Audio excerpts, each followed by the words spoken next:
Welcome to another episode of The Brand Called You, a podcast and podcast show that brings you leadership lessons, knowledge, experience, and wisdom from thousands of successful individuals from around the world. I'm your host, Ashutosh Garg, and today I'm delighted to welcome a very, very accomplished entrepreneur from the Netherlands, Mr. Amir Carmel. Amir, welcome to the show. Good to be here. Amir is the founder of The Inner Workout, which is a gym for inner leadership and meaningful human connections. So, Amir, let's talk about the inner workout. Tell me about this venture and your motivation to start this venture. So, how far back can I go? As far back as you'd like to. All right. So, a good way to explain is to share my life story briefly. Because I was born and raised in Israel, and when I was 20, I joined the Israeli army, which is compulsory, but I joined the Special Force Unit. And I ended up serving for 5 years, first as a troop and then later leading teams. And during that time, I think I have two very meaningful experiences, one very strong and positive, which was being part of a team and later leading a team and seeing team dynamics, being part of something that is bigger than yourself and all of that, which was beautiful. Right. And also knowing your friends and comrades without communicating, even you just know them better than your brothers. Yeah, that was a beautiful experience. And the other part was for me mostly later when I was a team leader of realizing how much pain and suffering and all of that a conflict creates, and mostly for me experiencing that firsthand as looking into someone else's eyes and realizing how much they hate me and are afraid of me. And probably they also saw that in my eyes. And that was a very painful experience of realizing that, at least for someone like me, that I always valued the human connection, that was not possible in that context. Right. I could not connect. So this deep connection and zero connection for me, the two driving forces, and the tension between them is still what drives me today. And then later on, I finished my service and I was looking for ways or methods that creates meaningful and deep connections. And I went on to study psychology, and then I came across something that in general is referred to as peer coaching, with the idea that you and I are together, we're equals, and I can help you sort out something that keeps you busy, and then we switch and you help me out. And that's really horizontal, equal way of supporting each other, which for me really blew my mind, especially when it happens in a group, that the group help its members to figure out things in their life. And then I did that in a bank here in the Netherlands, at Triodos Bank, with the colleagues, with the people who work for the bank, just bringing people together from different departments and helping them together solving problems of each other, and seeing all the beautiful things that happen there.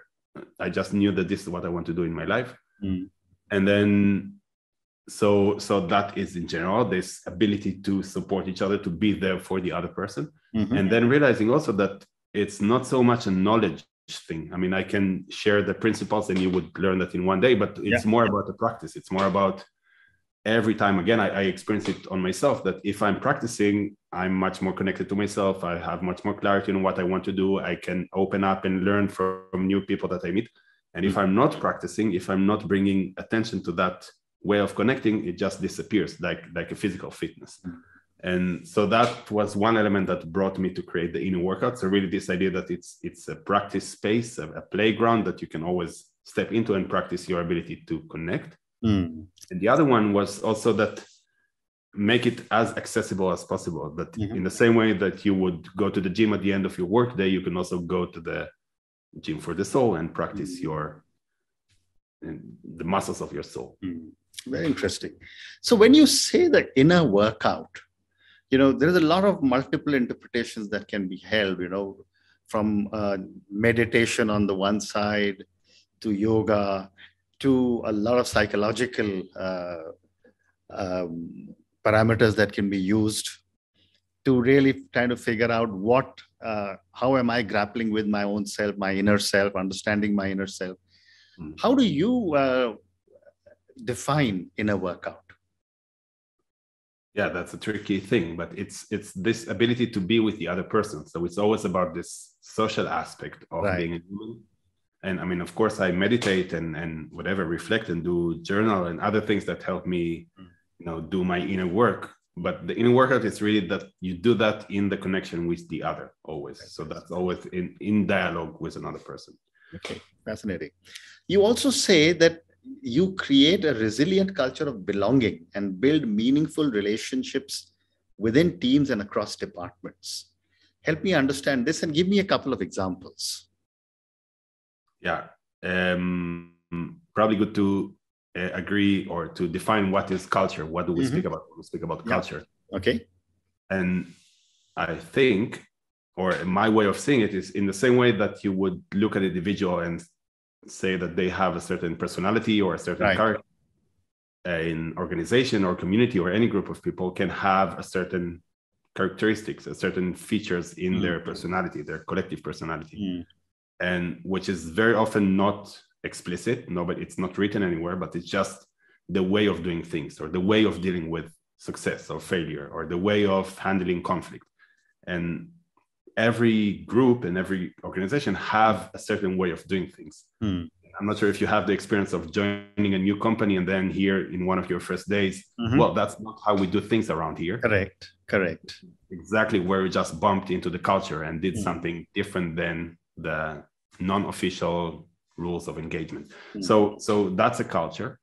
And I think that these sessions are helping colleagues, helping team members, helping people work for the same company, bring their full self into the conversation, be honest with each other and support each other and really listen with their full attention to their colleagues.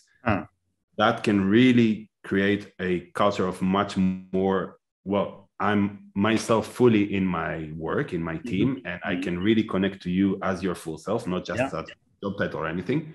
And then later on, when we connect in other cases, we still maintain this strong bonds with each other. So that's what I speak about culture of connection. And a nice example is I worked with this group of researchers last year, and we did a beautiful process of supporting each other and connecting and being really open.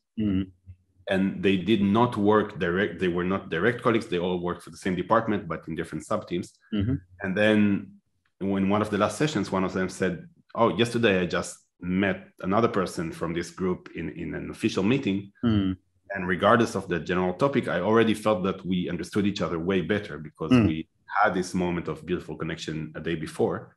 So we could, regardless, I cared for him and I wanted him to succeed and I felt comfortable around him. So we could discuss whatever, the practical topic, but with knowing that we have this safety net below us and this deep connection with each other.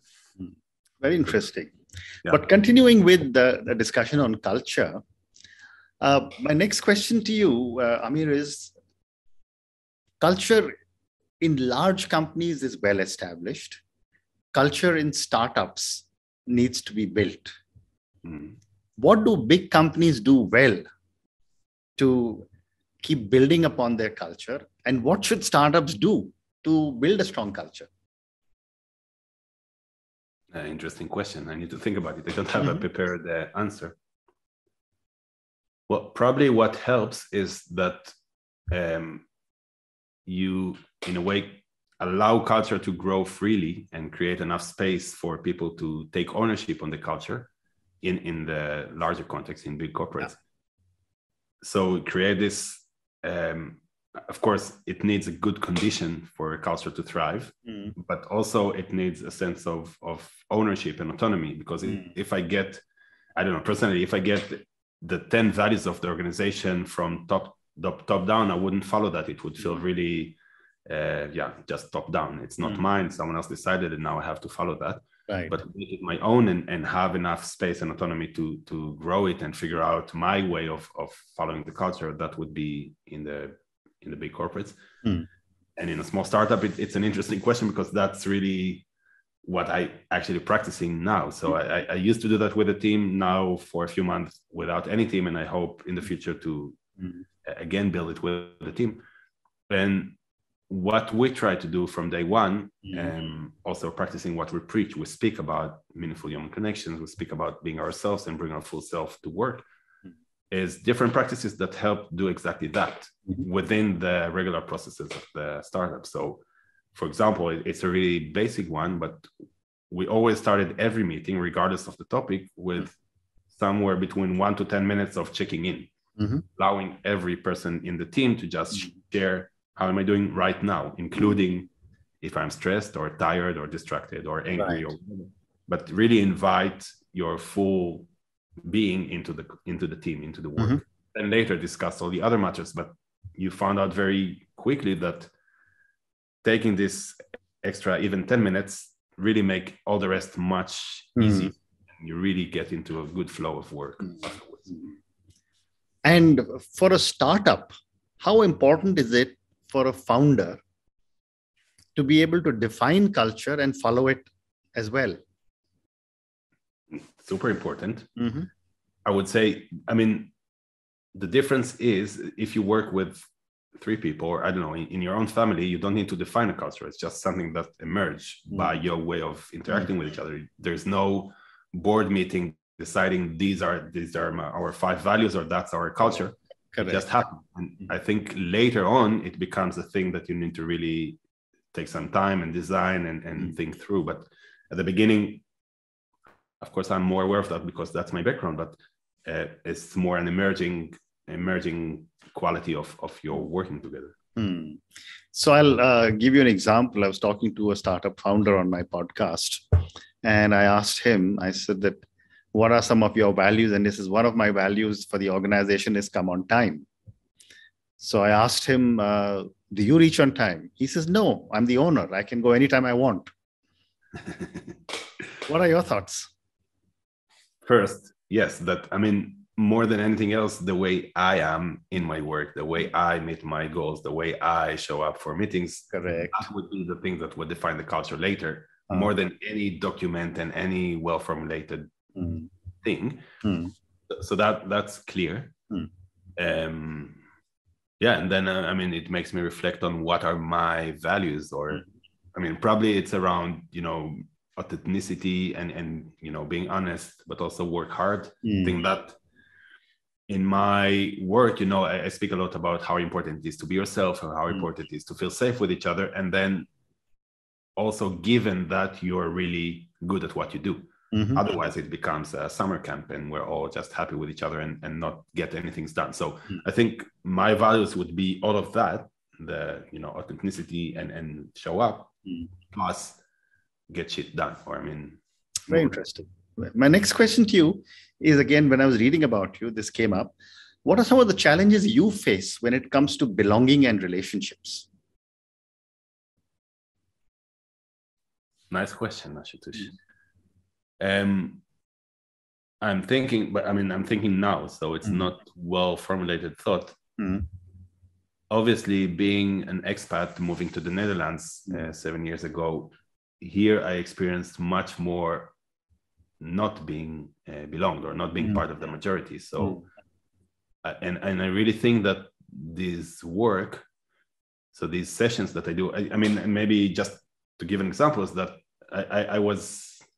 I'm hosting sometimes these sessions just open in the city. People can sign up and join the session. And then on my way to the session, I go through the city and it feels really hostile and dark. And you know, I feel lonely entering this session, meeting a group of people that I don't know.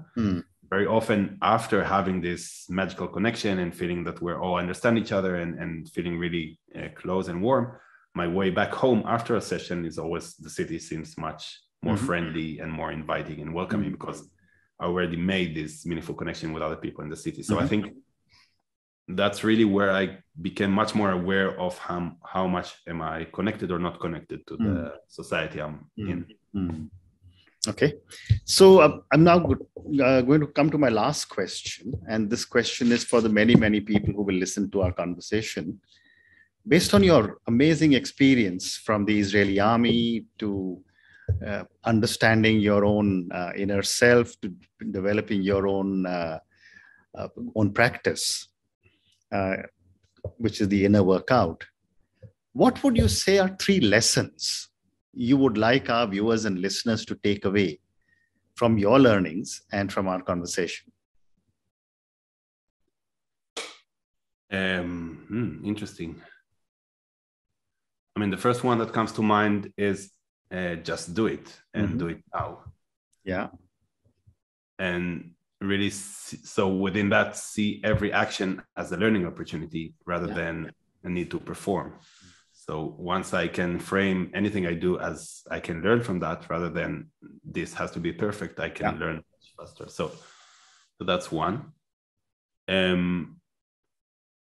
The other one is probably listen to your heart, as cliche as it might sound, but the heart knows where you should be and what you should do. So once I found that, all the rest slowly fell into place. So that's the second. And another third, that's interesting.